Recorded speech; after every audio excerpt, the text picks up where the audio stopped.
Order in the Welcome court. to- The monkey wants to speak. First one to speak is a monkey. Welcome. You're a monkey. Welcome to. How could you fall for that old thing? All It's right. supposed to be a long thing of silence till somebody decides what the hell. You're right. It would kill the whole day if somebody doesn't be the monkey. Welcome You're taking to. a bullet. You're being the monkey. That's good. Welcome to. Should I go? They call this chemistry. I can see. Welcome to Standup It's Memories. anything but chemistry. Kind of like boiling over chemistry. Yeah, right. Welcome to Standup Memories. This is Jackie Martling. I'm Peter Bales, and boy, do we have a great guest this week. Thank you. Thank you so much. This is John Blenn, Long Island writer, director, historian, critic, you name it. This guy's Playwright. got playwright. I should have said playwright. You should have said that first. I should have. John Blenn. Luckily, I'm here. And so much to talk about. This guy has seen everything on Long Island since when? When did you really start checking out the scene, both music and comedy?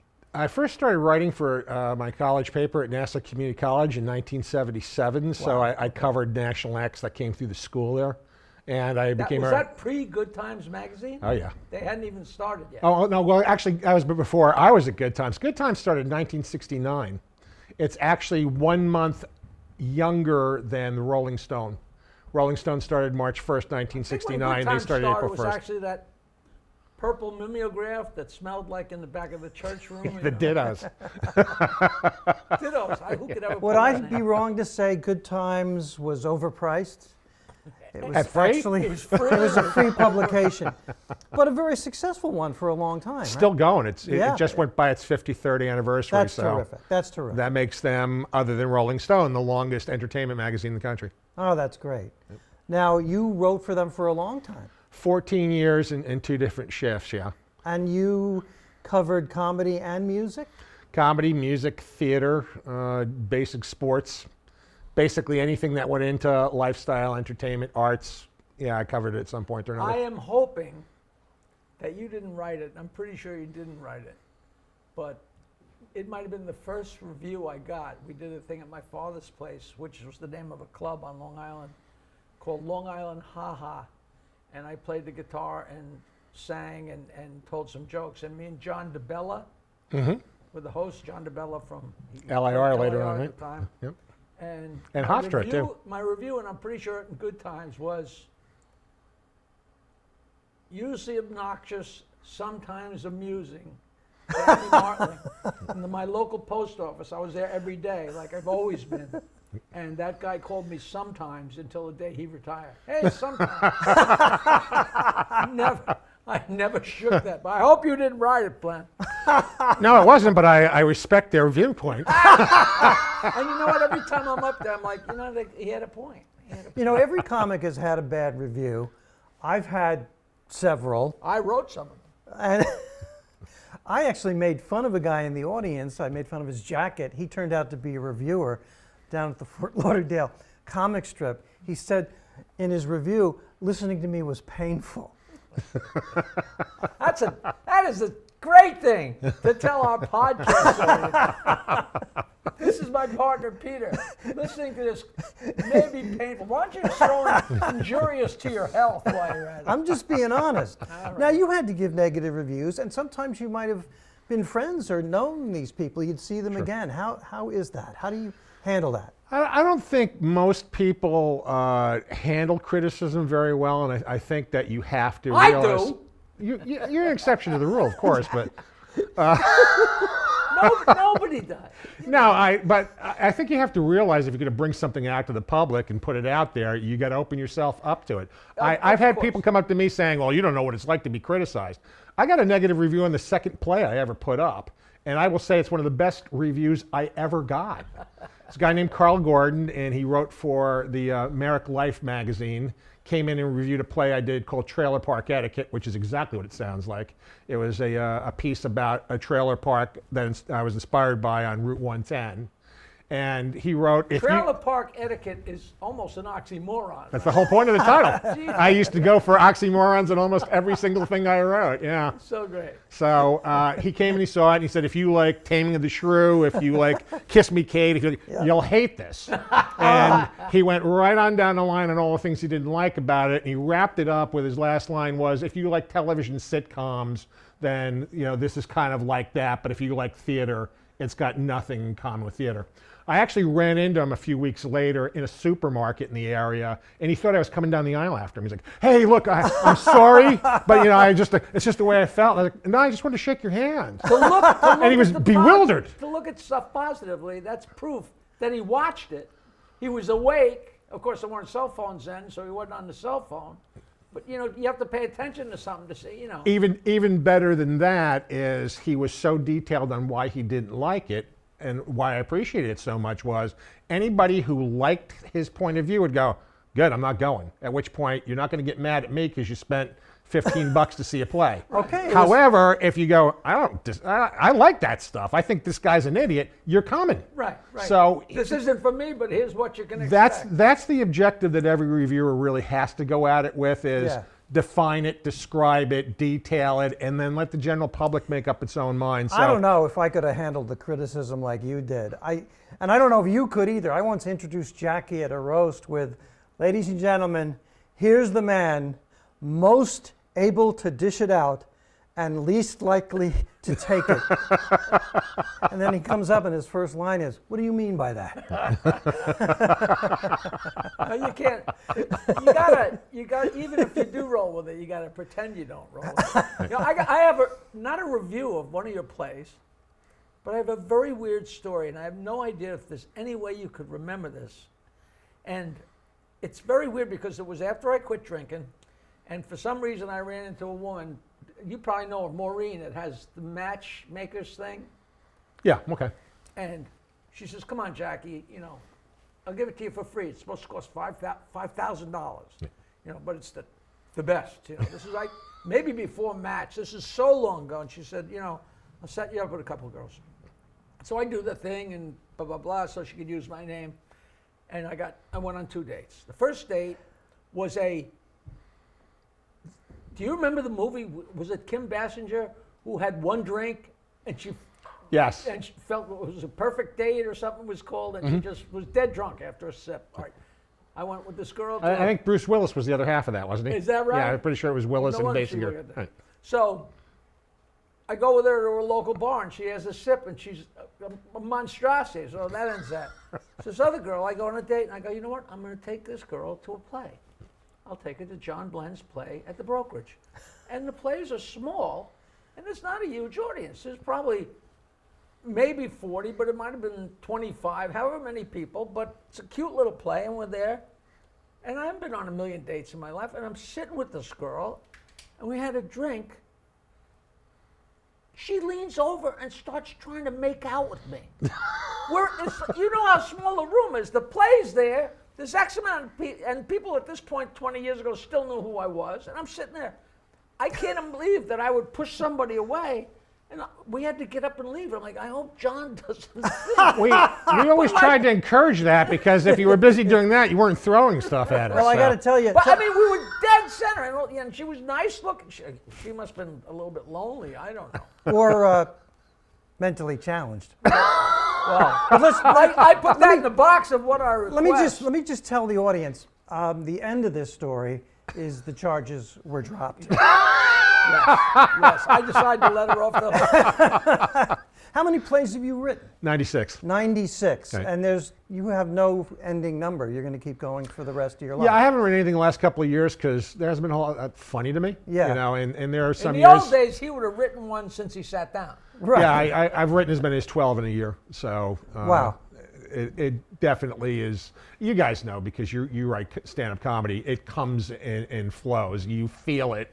You can go on forever, and when it isn't there, you just got to wait until When it the is. faucet stops or whatever, Right. Yeah, I like to add a new joke every decade or so. And I didn't catch this decades. I'm not there yet. I'm getting there. I just tell my old stupid jokes. It's only but 2 years into this decade. I tell my old stupid jokes, and there's nights, not nights I'm working, but there's days where I'm like, every one of those jokes is so funny. And the next day I'm looking, I'm like, there's nothing funny. Like just the way stuff hits you. So I'm sure it's the same with writing. Wow, that's a funny anecdote. That's a funny thing that happened. Like, no, it's not. Now, all three of us remember comedy in the 80s and the 90s and now. Can you put your critic's hat on and don't pull any punches and talk about some of the differences you might see between then and now? You are much older. You haven't. I'm sorry. You haven't aged a bit. You look terrific. And your eyesight's going. Well, certainly you guys know even better than I am what the heyday was like out here. I remember like Saturday nights when you could go to Chuckles for a 7 o'clock show. There wasn't a seat available. Right. Then you'd make it over to East Side for like the 8:30, 9 o'clock show. There wasn't a seat available. Then you'd wind up in Lake Ronkonkoma for the 11:30 show. There was not a seat available. And the night before, you'd go to Brokerage one night. You'd go to Governor's the other night. They were both completely sold out. It was red hot, and it was new. Always. Like I remember I booked Governor's, an opening night at Governor's. They were literally packed in with a shoehorn, but it was new, but it just maintained for so long. But I think it started.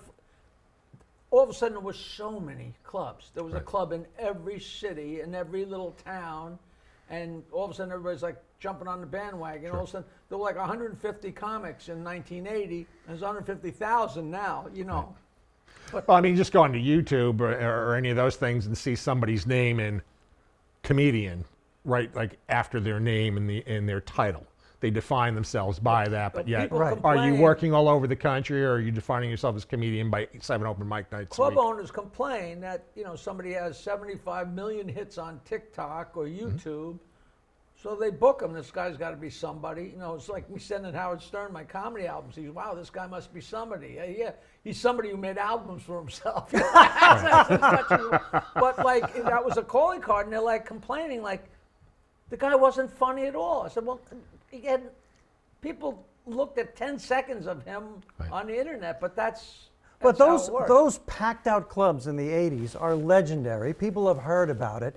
People have always talked about what happened, why did it dip down, and I think there are different factors. In the early 80s, being a comedian was like being a fighter pilot. That's how cool it is. And how special it was. And how special it was. That's my point. And now everybody's cousin is a stand-up. And to be a stand-up, really you just have to do a show someplace. And I'm okay with that, but I mean, there are different levels. My point is, we used to pack out the East Side Comedy Club on Monday nights. Right. Monday nights, and now the clubs are doing open mic nights on the weekend. What the hell happened? I think the question he really is asking, and I'm asking, was it as great back then as we remember? I really think it was. Oh, I think it absolutely was. I don't think it's just something that's clouded in smoke, like, oh, that was so great, and then you think back to the date with that girl, and like, no, she was a pig, and it was horrible, and what am I talking about? Right. The places were packed, and we a lot. I didn't know what I was doing, but we were all flying blind, and it was fun. But it was, I think everybody was discovering it. The audience was discovering it too. I mean, there were really remarkable craftsmen in those days too, in terms of what they were writing. It was a brand new frontier. There were a lot of people with very unique visions that were very different than anything that had come before them. I mean, I remember the first time I saw Sam Kinison, I couldn't believe my eyes watching him. It's like, who is this guy? And I was at Steve Martin at the Nassau Coliseum when he was the first comedian to play an arena. Yes. He's in a basketball arena, doing things on stage like, I want to thank the Upper Deck for coming, so I did a special trick for you, the disappearing dime trick. I was just going to ask you, do you remember him taking out the dime? Oh my God, it's classic stuff. Oh man. And then after him, Murphy, of course, got to the arena level. After Murphy came Kinison. After Kinison came Clay. And right now we have a few of them, but there's not really all that many that have made that jump when you stop to think about it. Now let's give credit where credit is due. George Carlin actually never got to arenas. Always played large theaters. Was that his choice? But yes, absolutely was his choice. Made for comedy. Right. They just aren't. It's made. And I think when Sam and Dice and them were doing it, they didn't have those monstrous screens yet. Correct. There they were. You went to see, who'd I go to see? Jethro Tull. I think I went to see Jethro Tull in the Detroit Cobo Hall, and you sit in your seat and they're this big. You're like, what am I doing? Do you know how you know somebody's an idiot when you say to them, do you like Jethro Tull? And they go, yeah, he's great. That is a sure example of somebody who doesn't know what they're talking about. Listen, Lenny Bruce started it. George Carlin came along. Robert Klein came along. Steve Martin came along. Yep. And people realized, as you're in the 70s, you don't have to wear a coat and tie and talk like you're in the Catskills. There's something Watch new. it. Don't step on toes here. There's something new happening here. And it was special, and it was different. I remember being just around the beginning of my teenage years, going to my library in East Meadow and finding an album from Atlantic Records by a guy named Chris Rush. Oh! And we brought it home and went, what is this? Wow! And to meet him all those years later after listening to that as a kid, a little bit before when I should have been listening to it, it was remarkable. I still remember that album cover. Oh, yeah. Oh. It was just, First Rush, and a kid baby with his finger in an electric socket, and a kid kissing his date and wetting himself. He came to my college, Northwestern University, and performed, and I was there and in the audience and inspired beyond belief by what Chris Rush did. And Robert Klein and Chris Rush just pushed me into comedy. I couldn't believe what I saw when I saw Chris Rush doing what he was doing. It was so different than anything on television even. He was like 3 feet tall. We actually worked the same club. There was a club, and I think it lasted 2 weeks. I think he refused to even do the shows. There was a place in South Beach called the Cuckoo's Nest, and the waitresses were dressed as nurses. And it was some guy from up here who somebody's going to remember. Somebody's going to send us an email and say, I remember that. I forget who the guy was, but he thought he had a home run. It was because it was unique because it was such a bad idea. Chris Rush had the single best ad lib I've ever seen in all my years in comedy. But I'm getting a signal here. This has been terrific. This has been Stand-Up Memories, and we're going to come back with more in the future with the incomparable John Blenn. Did you just cut off your own story? Well, it's a teaser, actually. That's a technique that professionals use, something called a teaser. No, that's called piss off the viewer or the listener or whatever they are. We don't even know if you're listening or watching. All we know is we have a great guest, John Blenn. He's not going anywhere. So if you happen to tune in tomorrow, next week, last week, whenever he's here again, he's going to be here again. Am I right? You are right. See you next time. That's good. That's good. That's Peter Bales. Jackie Martling. Thank you. All right, big deal. Hey, a new episode of Stand-Up Memories every Wednesday. How exciting is that? Starring me, Peter Bales, and right here, Jackie the Joke Man Martling. Please follow us on social media. Search it out. What is it? MeSpace? MySpace, Your space? TikTok, Instagram, Facebook. Doodah, doodah.